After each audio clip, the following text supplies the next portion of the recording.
نحمده ونصلي على رسوله الكريم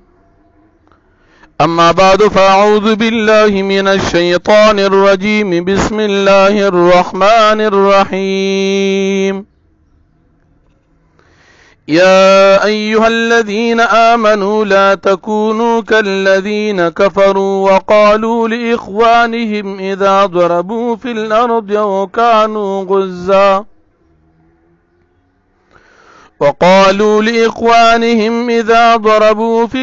أو كانوا غزا لو كانوا عندنا ما ماتوا وما قتلوا ليجعل الله ذلك حسرة في قلوبهم والله يحيي ويميت الله بما تعملون بصير صدق الله العظيم. سورة آل عمران سلورم پارا یوسل شپک پنځوستم نمبر آیت دی. د دې رکوع د مخکې رکوع سره ربط او مناسبت دا دی چې په مخکې رکوع کې هم د غزوه احد ذکر او په دې رکوع کې هم د غزوه احد ذکر دی. په دې رکوع کې الله جل شانه مؤمنانو ته د منافقانو کافرانو د مرګتیانا د ځان ساتلو په باره کې ارشاد فرمایي چې تاسو مسلمانان د کافرانو د منافقانو مرګتیانا ځان وساتئ. بل د منافقانو یو مکالمه د دروغ ذکر کیږي. منافقانو مسلمانانو صحابه کرام چې کله د احد په میدان کې شهیدان شول نو دې منافقانو به وی کچره زمنګ دارونه نسبی یا قومي خاندانی یا په اعتبار د ظاهر سره چې دیم په مسلمانانو کې ځان شمار کو نو دوی وی چې زمنګ دارونه کې زمنګ سره وی او دې میدان ته وتل نوی نو دی به مړ شوی نوی. الله پاک فرمایي چې دا منافقان د تقدیر نه منکر دي. د هر سیس په باره کې الله رب العالمین تقدیر مقرر کړی دی، فیصله یې کړی ده. کوم انسان ته په کوم ځای کې تکلیف رسیږي د الله رب العالمین اراده کوم ځای کې شوی وي هغه ځای ته به انسان خامخا رسی. بل د دې کافرانو خیال دا دی چې دې دنیا کې وفات شول د دې زندگی ختم شوه. اے منافقانو الله پاک مړ کول او ژوندي کول دواړه کوي. دنیا کې خو انسان وفات شو شهید شو لیکن د دین بعد یو بل جون را روان دي چې هغه د آخرت او د برزخ جون دي. هغه زندگی تاسو نه مانی، هغه واقعي حقیقی دائمی زندگی ده. د دنیا دا زندگی ختمېدو سر نقصان نشته.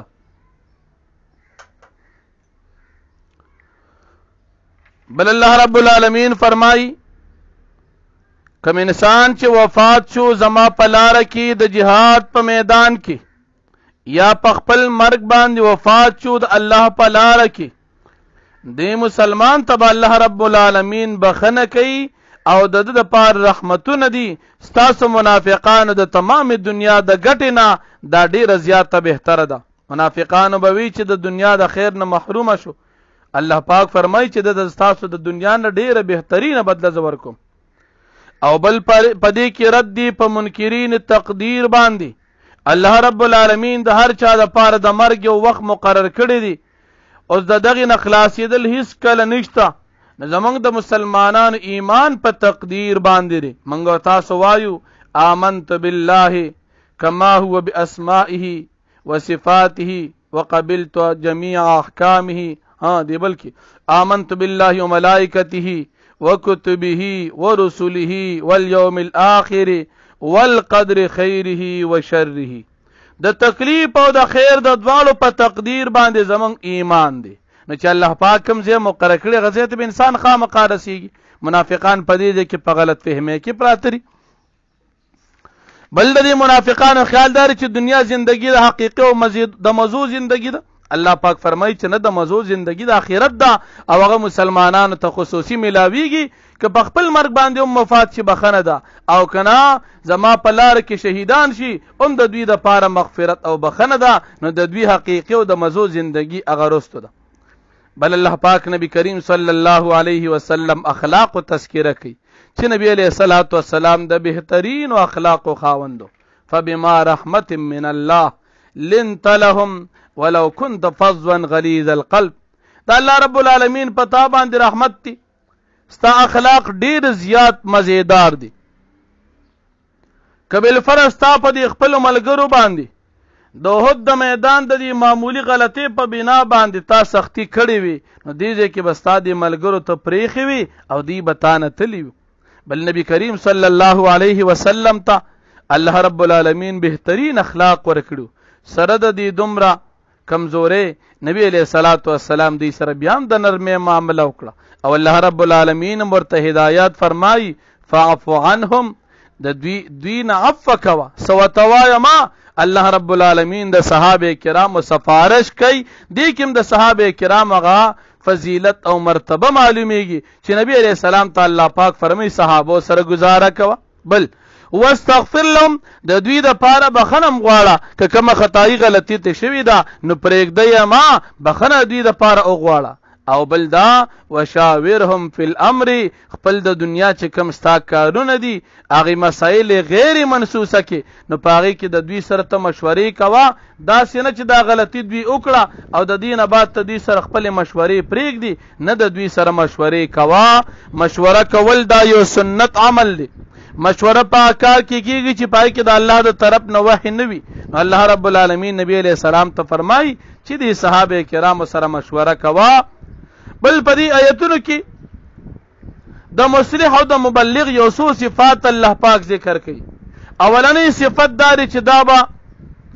د کلام چې وي دا به نرم وي دا به سخت نه وي د خپل ملګرو سره به سختی نه کوي خپل ملګرو ته بستغ سپوري نه وي اول او دیم که څه غلطی تی نه وشي نو اغي ته عفو کوا انتقام تی نه ما اخلا سزا ورته مو ورکوا. او دریم که د دوی څه غلطي وشي نو د دې پوجا دې سره مشورې م پرېږده بلکې دې سره مشورې هم کوه او د الله رب العالمین د طرف نه دوی د پاره بخنم غواړه په ځای باندې دې پرېږدم. مشوره به چا سره کولی شي؟ امام قاضی ابو الحسن رحمت الله علیه فرمای چې د مشورې اهل هغه سړی چې هغه کې 5 صفات وي. اول چې چا سره مشوره کې نه د دو عقل صحیح وي لیونی سره مشورې نه کې نابالغ سره مشورې نه کې چې عقل کار نه کې هغه سره مشورې نه کې. دویم مشوره چې چا نه اخلي مشوره چې چا سره کې هغه به دیندار او متقی وي فاسق او فاجر سره مشورې نه کې. او دریم هغه به د خیر خواهی او د همدردی معامله کوي کچره بالفرض چا سره مشوره کې او داغه ستا سره پزره کې حسد او کینه وي نو ستا د پاره باغه نقصانی ثابت شي. او سلورم چا سره چې مشوره کې ناغه با فارغ البال وي دماغی توازن به د خوشحالی وي که د غم په وخت کې نو د غم په وخت کې به چا سره مشورې نه کې ځکه ذهني توازن به داغه برابر نه وي هغه باندې به د خپل غم بوجي نو په دې بنا به تا ته صحیح مشوره در نکړي شي. په دې بنا باندې هغه چا سره مشوره مکوه چې هغه ذهني پریشانی کې مبتلا وي. او پنځم چې چا سره مشوره کې هغه به خود غرض نه وي ځکه چې خپل څه غرض او مقصد پکې پروتي هغه به ستا د فایدې په دې خپل فایده لټي نو کې دي چې ستا د نقصان سبب وګرځي. دا 5 صفات چې پچا کې وي مشوره باغ سره کې هغه چا سره مشورې نه کې چې دا 5 صفات پکې نه وي.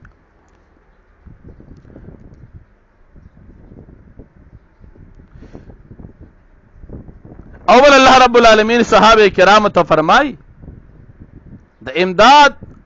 او د خپل نصرت د پاره الله پاک تسلی ورکي. اے صحابه کرامو که تاسو سره الله رب العالمین مدد وکي هیڅ څوک په دنیا کې پتا سو باندې غالب کې دی نشي او که الله رب العالمین تاسو سره مدد پریږدي نو په تمام دنیا کې تاسو سره څوک مدد نشي کولی. نو معلومه دا شو اصل امداد د الله رب العالمین دی. بل وما كان لنبي ان يغل دا دې آیت شان نزول داسې دی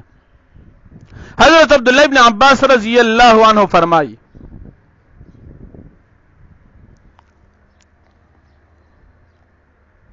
چې د غزوه بدر په موقع باندې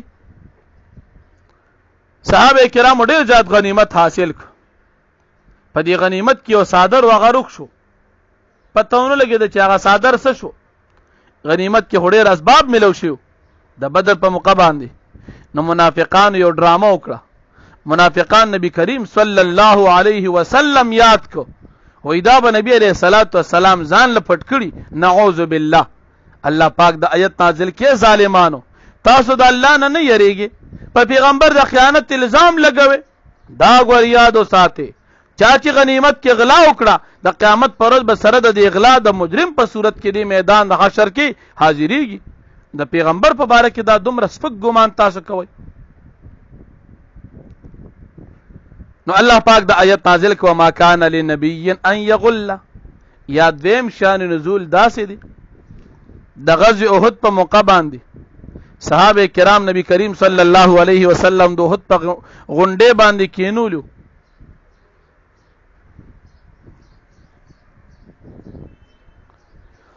په دغه موقع باندې چې کوم غنیمت لاندې صحابه کرامو ته حاصل شو،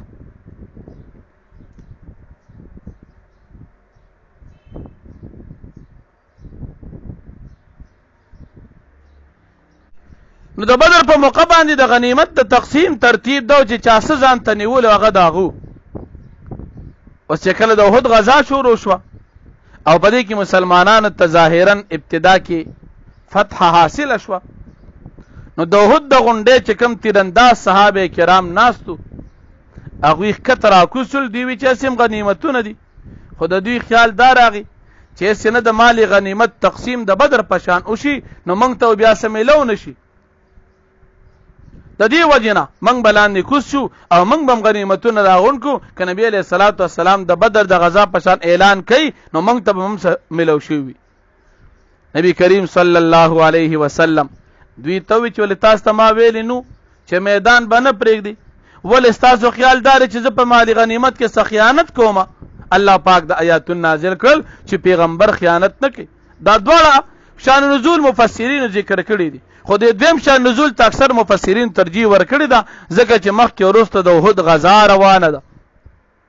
او بل الله پاک فرمایي کوم انسان چې دا غنیمت نغلو کی د به د قیامت پر ورځ باندې دغه سزا ملاويږي. بل صحابه کرام فضیلت الله پاک ذکر کوي چې صحابه کرام د الله رب العالمین هغه محبوب بندگان دي چې دی د الله رب العالمین د رضا د پاره هر څه قربان کړ. آیا دا پشان د دې منافقانو کافرانو دي؟ نه، بالکل نه دي، ځکه منافقان د پاره ټکانه جهنم دي او د مسلمانان د پاره ټکانه جنت دي. بل الله رب العالمین د نبی کریم صلی الله علیه وسلم ذمہ داری ذکر کوي او امت مسلمه خپل احسان ذکر کوي چې مسلمانانو تاسو باندې مالوی احسان دا کړی دي چې تاسو ته پیغمبر نبی علیہ الصلوۃ والسلام خاتم الانبیاء درلېږلی دي. د دې ذمہ داری بسی یتلو علیہم آیاته، دیو د قران کریم آیاتونه لولي او یزکیهم د دې مخبل امتیانو تزکیه بکي ويعلمهم الكتاب والحکمه، خلق ته تعلیم د کتاب او د فائدې د خبر د خپل سنت ورکي. نو الله پاک نبی علیہ الصلوۃ والسلام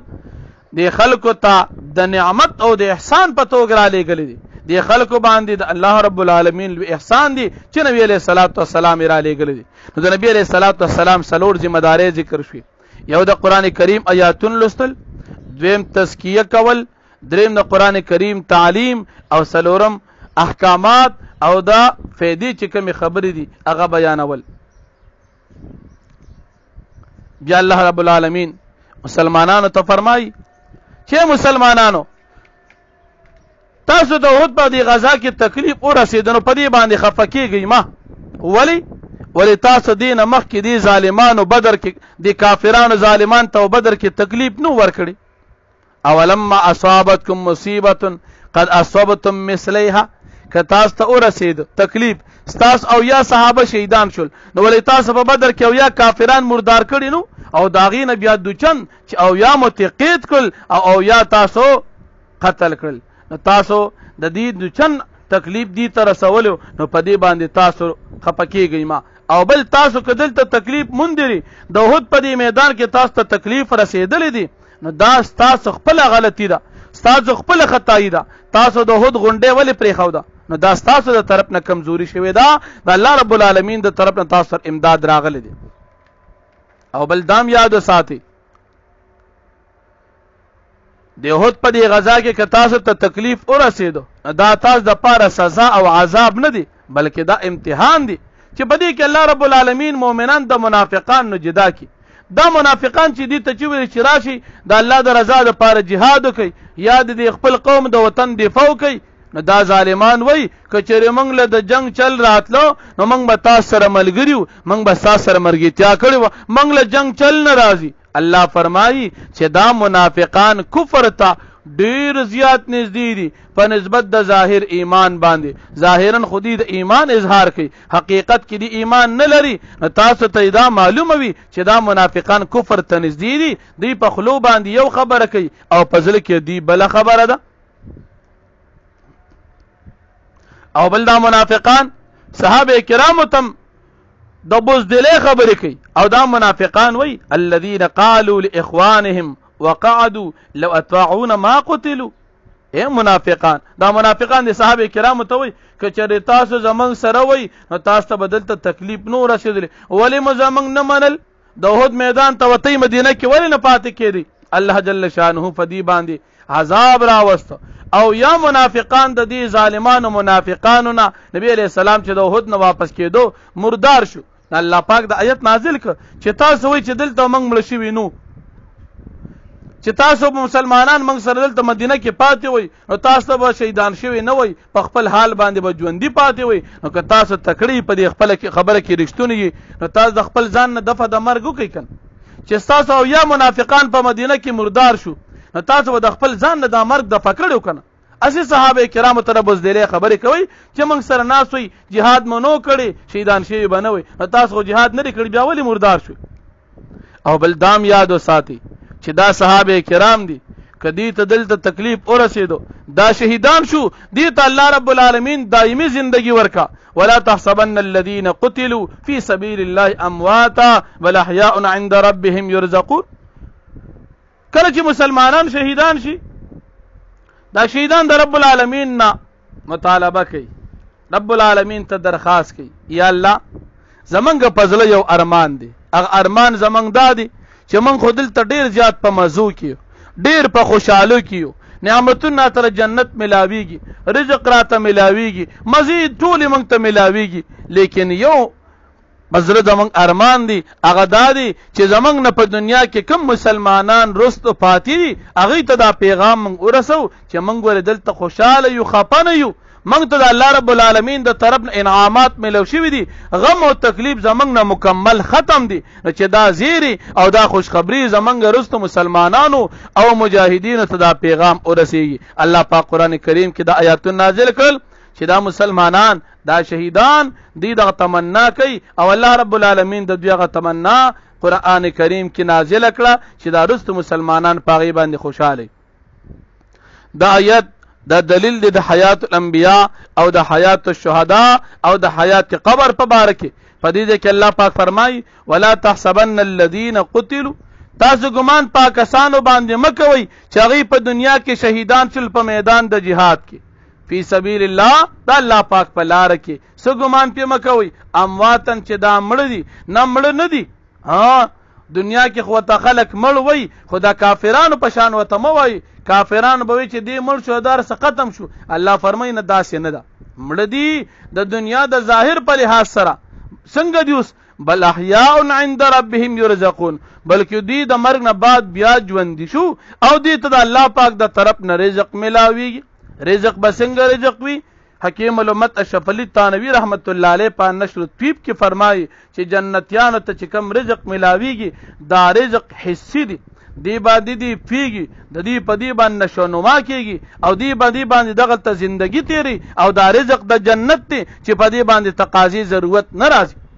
د نن سبا دور چې کوم پنځپیریان یا وابیان دي هغوی د قبر د حیات نه انکار کوي او بیا ډېر زیات د بکواس او ډېر د ګستاخۍ خبره دا کوي وایي چې کله دې شهیدانو ته انبیاء کرام علیهم السلام ته رزق ملاویږي نعوذ بالله نعوذ بالله نو دوی وایي چې دا پیغمبران او دا شهیدان بیا تقاضا چرته کوي نعوذ بالله نو منګ وایو چې رزق د جنت ته او تقاضي ضرورت خو د دنیا رزق کې د جنت رزق کې تقاضي ضرورت نشته لکه مثال جنت کې به جنتیانو ته هر قسم رزق ملاویږي د تقاضي ضرورت نه راځي ځکه جنت د تقاضو ځای نه دی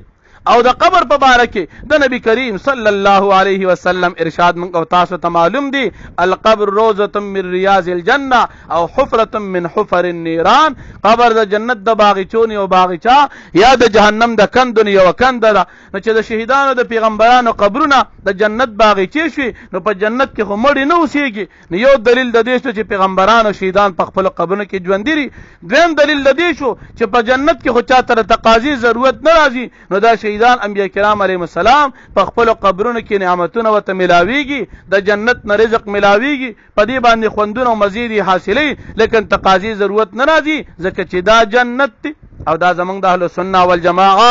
سلور مذهب مسلمانانو عقیده ده چې انسان کله وفات شي عام انسان دته د مرګ نه بعد قبر کې بیا دوباره زندگی ملاوي روح واپس راشي یا د روح تعلق قائم شي په دې ځکه په دې قبر کې دته یا تکلیف ملاويږي که بد عمل وي یا براحت ملاويږي کنه کمل او مسلمان او نیک او صالح وي نو دی مسلمان ته د جنت طرف نه کړکې کولو شي او که کافر فاسق فاجر وي دته به جهنم طرف نه کړکې کولو شي لکه څنګه چې د مشکات په حدیثو کې راځي د دین علاوه شهیدان دي شهیدانو ته الله رب العالمین په قبر کې دغه زندگی ورکي بل د قبر تعریف منګو تاسو ته معلوم دي قبر هغه ځای ته وي چې کوم ځای کې د وفات نه بعد انسان پروت دی دغه ځای قبر دی مقر المیت یا مدفن المیت دغه ځای قبر دی اوس یو انسان وایي چې د قبر کې د ارسه ملاويږي نو موږ ته ولې نه ښکاري نو موږ زموږ ایمان تعلق د ایمان بالغیب دی ایمان بالمشاهده نه دی که په سترګو ښکاري او که نه ښکاري زموږ ایمان دی لکه زموږ استاد په دې اوږو باندې دلته فرشتې ناستې دي موږ دا منو ځکه چې الله فرمایلی د نبی علیہ السلام فرمایلی دي اگر چې موږ په مشاهده سره نه وینو دا شان موږ د قبر عذاب ثواب منو ځکه چې موږ ته الله رب العالمین نبی علیہ السلام ویل دي موږ په هغې باندې ایمان دي د دین علاوه انبیاء کرام علیهم السلام دي انبیاء کرام علیهم السلام ته په خپل قبرونو کې بهترین زندگی میلاو ده د الله رب العالمین د طرف نه دغه د جنت مزي د جنت خوندونه او د جنت راحتونه الله پاک دی پیغمبرانو ته په خپل قبرونو کې چې د جنت باغچې دی هغې کې ورکړي نبی کریم صلی الله علیه وسلم ته الله رب العالمین د مدینې منورې په روضه کې زندگی ورکړې ده او په هغې کې هغوی ژوندي دي که خوا کې څوک صلات سلام ووایي نبی علیه الصلات وسلام یې په خپله باندې اوري او که د لرې نه څوک ووایي فرشتې یې ورته رارسوي دا د نبی علیه الصلات وسلام ارشاد دی دا زمونږ د مسلمانانو عقیده ده د دې عقیدې خلاف د دې عقیدې نه خلاف یو پنجپیریان دي یو وابیان دي بل جماعت المسلمین چې حقیقت کې غم د وابیانو پنجپیرانو یو معجون دي د هغې خلکو عقیده دا ده الله رب العالمین فرمایي یا ایها الذین آمنوا اے مؤمنانو لا تکونوا کالذین کفروا تاسو مکیږي پشان دا کسان چې کافران دي وقالوا ويدا كافران منافقان لاخوانهم خپلونو ته چې مسلمانان دي د خاندان په لحاظ سره وترونه وي اذا ضربوا في الارض کله چې دی ګرځي پزمکه کې او کانو غز کله چې دی سفر کې پزمکه کې او کانو غزن یا دی غزا کوي نو دا منافقان دوی ته وي لو کانو عندنا کچروي دا مسلمانان زمنګ سره زمنګ دارونه ما ماتو دی بنو وفات شوي وما قتلوا دی بنو شهیدان شوي ليجعل الله نتیجه دا د چلا پاکو ګرځي ذالک د مسلمانانو دا تکلیف حسرت نفسو فی قلوبهم پزرون د دې منافقانو کې والله الله پاک چې دی یحیی ژوند کول کوي و یمیت والله پاک مړ کول کوي والله بما تعملون بصیر او الله پاک تاسو په عمل باندې لیدونکي دي ولئن قتلتم فی سبیل الله کچره تاسو شهیدان شي د الله پاک په لاره کې او متم یا تاسو وفات شي لمغفرة من الله نو خامخا بخنه د الله پاک د طرفنا ورحمت او رحمت رحمت تی خیر بهترین مما دا غسنا یجمعون چې دا منافقان دنیا کې جمع کوي ولئن متم که چې تاسو وفات چې په خپل باندې او قتلتم یا تاسو شهیدان شوي لا اله الله تحشرون قامقاب الله پاک ته تاسو جمع کول شي فبما رحمت من الله لنت لهم پر رحمت د الله رب العالمین د طرفنا لنت لهم پیغمبر علیه الصلاۃ والسلام تنرم شوي ولو كنت فظا غليظ القلب او که چرته پیغمبر علیه الصلاۃ والسلام بد اخلاق غلیظ القلب سخت دل او سخت زړه والا لنفدوا من حولك خامقاب منتشر شو دا صحابستانه چاپیرا کتب الفرض داسې وي خو ته داسې نه فاعفو عنهم فاستعفوا کدویتا واستغفر لهم بخنه غوړ د دوی د پاره وشاورهم فی الامر او مشوره کو د دوی سره په خپل کارونو کې فاذا عزمت کله چې تا اراده وکړه فتوکل علی الله پس توکل وکړه په الله پاک باندې ان الله يحب المتوکلین بشک الله پاک من ساتي د توکل کوونکو سره ان ينصركم الله کچر امداد کی استاس الله پاک فلا غالب لكم پس هیڅ غالب کیدون کی نشته پتا سو باندې وان يخذكم الله پاک کچر پریک دي استاس امداد فمن ذل الذي ينصركم من بعد پس څوک د غزات امداد بو کی استاس پس د الله پاک نه وعلى الله فليتوكل المؤمنون او په الله پاک باندې پکار چې توکل کی مؤمنان وما كان لنبي او ندی مناسب دی پیغمبر د پاره ان يغل چې دی خیانت کی او من يغل له سو چې خیانت کوي یا دې براتل کې بما پاس باندې غل چې دغلا کړی وي په دنیا کې خیانت کړی وي یوم القیامت پر ورځ قیامت باندې ثم توفى كل نفس بیا به پوره ورکول شری او نستا ما کسبت بدل در عمل هم لا یظلمون په دې باندې به ظلم کول شي افمن اتبع رضوان الله آیا غچا چې تابعداري کړ درځه مند د الله پاک لکه صحابه کمن باع ادي پشان دا غچا باع چا مستحق شو بیا سخط من الله فغضب او پغوسی د الله پاک نه کافر دي او مأوا جهنم او ټکانه د جهنم دا ایدا برابر دي نه اس کله دا برابر نه دي وبئس المصير او ډیر بد د ورتلو دي هم درجات عند الله د دې مسلمانانو د پاره درجې دي پنځ د الله پاک باندې په جنت کې والله بصير بما يعملون او الله پاک لیدون کې پاکار باندې چې دوی کوي دا منافقان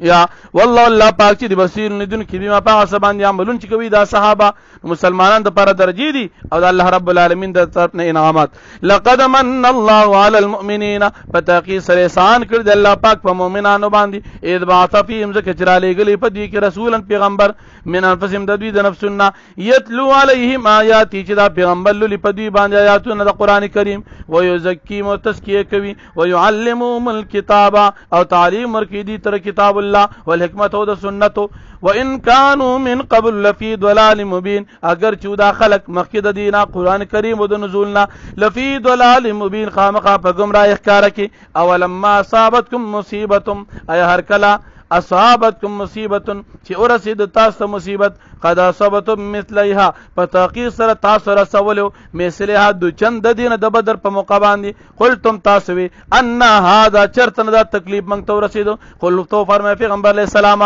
هو دا تکلیف دی من عند انفسکم استاد د نفسونو طرفنا تاسو ورسیدو ان الله على كل شيء قدير بشک الله پاک پارسیز باندې قادر دی وما اصابكم يوم التقى الجمعان او هغه چې ورسید تاسو هغه چې مصیبت چې رسیږي تاسو ته یوم التقى الجمعان هغه ورځ ملاقات کې دوه ډلې فباذن الله دا په اختیار او په اجازه او په اراده د الله پاک باندې وليعلم المؤمنين د پاره دي چې کار کوي الله پاک مسلمانان وليعلم الذين نافقوا او د پاره دي د دې چې کار کوي الله پاک جدا کیا کسان چې منافقان دي وقيل لهم تعالوا ويل شو دي منافقان تاسو راشي قاتلوا في سبيل الله تاسو جهاد کوي د الله په لار کې او دفعوا یا تاسو دفع کوي د خپل قوم نه قالوا وی دي منافقانو لو نعلم قتالا کچره موږ له چلاته د جهاد د جنگ لتبعناک موږ مخامخ استاد تابعداري کړی وا هم موږ له چل نه راځي هم دا منافقان چې دي للکفر کفر تا یوم اذن په دغورت باندې اقرب منهم للایمان ډیر نزدیک کار شو د دوی د ایمان په نسبت سره یعنی مخکې مسلمانانو کې شمار کېدل په دغورت باندې کار شو چې دا منافقان کافران دي یقولون وی دا منافقان بأفواههم په خپلو خولو باندې ما هغه څه لیس فی قلوبهم چې نشته د دوی په زړونو کې والله اعلم بما یکتمون او الله پاک پوهېږي په هغه څه چې دوی پټوي الذین قالوا لاخوانهم منافقان کسان قالو چې دی وایي لاخوانهم خپل وروڼو ته وقعدوا لو اطاعون وقعدوا او دی په خپل باندې ناستو جنگ ته نوتلی لو اطاعونا ما قتلوا کچری دوی زمونږ تابعداري کړې وي زمونږ خبرې منلې وي جهاد میدان ته نه وتلی ما قتلوا دوی بنو شهیدان شوي قل تو فرمای پیغمبر علیه السلام فادرؤوا عن انفسکم الموت اے منافقان تاسو د فقید خپل ځان نه مرګ ان کنتم صادقین کچری تاسو په خپل خبره کې رښتونی ولا تحسبن الذين قتلوا تګمان مکه په کسانو باندې چې شهیدان شو فی سبیل الله د الله پاک په لار کې اموات چې دوی مړ دي دا ګمان په مکه چې لکه دوی ختم شو بل احیان بلکې دوی ژوندي دي عند ربهم يرزقون په نظر دوی ته رزق ملاويږي فرحين بما آتاهم الله من فضل دې ډېر زیات خوشاله په نعمتونو چې ورکړي دي ته الله پاک د خپل فضل نه ويستبشرون بالذين او دي طلب د خوش خبره کې پاکستانو پسې لم يلقوا بهم من خلفهم چې نه درسیدل په دوی پسې رستو ردوینا یعنی چې کوم ملګری ترستو پاتې دي دا وایي چې موږ دا خوش خبري دغه تورسیږي الله خوف عليهم چې نشته